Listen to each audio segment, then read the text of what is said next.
السلام علیکم نوی ویډیو سره تاسو ټول کلی وایو امید لرم چې تاسو ټول به روغ خوشاله وئ ژوند په مزو کې به وئ تازه خبر رامخې ته شوې دی پښتو ژبې مشهور سندرغاړی کفایت شاه باچا په ثوابۍ کې د جمعې جمعې نه مخکې د جومات مخې ته نامعلومه کسانو ډېر زیات بې دردۍ سره قتل کړو.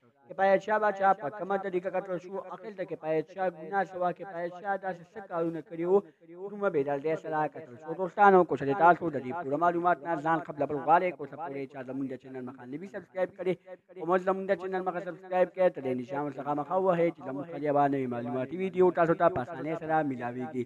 پښتو ژبې مشهور سندرغاړی کفایت شاه باچا چې په ثوابۍ کې نن د جمعې جمعې نه مخکې د جومات مخې ته ډېر زیات بې دردۍ سره قتل شو. دوستانو کفایت شاه خبر په سوشل میډیا باندې ډېر زیات خور شو، ډېر زیات کسانو پې افسوس وکړو.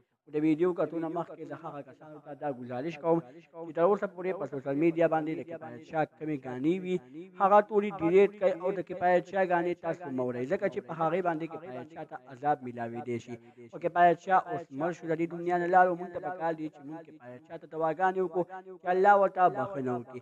دوستانو کفایت شاه چې کله د ګانو د پیل ته راووتو نو کفایت شاه په خپل وخت کې ډېر زیات مخکې شوی و او که څو ورځو کې تاسو ته یاد شي کفایت شاه د یو قتل کیس کې پولیسو ګرفتار کړی و.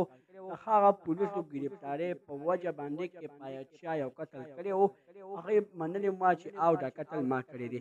دوستانو د هغه کسان کېدی شي ځکه چې د کفایت شاه دښمني شروع وه خو کفایت شاه به د خپل ځان خیال نه ساتلو هغې په وجه باندې کفایت شاه نن وفات شو. دوستانو موږ ته پکار دي چې موږ کفایت شاه ګانې نه ورو کفایت شاه ته دعاګانې وکړو چې الله تعالی والا مغفرت نصیب کړي. دا وه زموږ نننۍ ویډیو که زموږ دا ویډیو خوښه شوي وي نورې معلوماتي ویډیوګانو لپاره زموږ د چینل مخه سبسکرایب کړئ تر دې نشان ورڅخه مخه ووهئ زموږ هر یوه نوې معلوماتي ویډیو تاسو ته په اسانۍ سره میلاویږي. والسلام.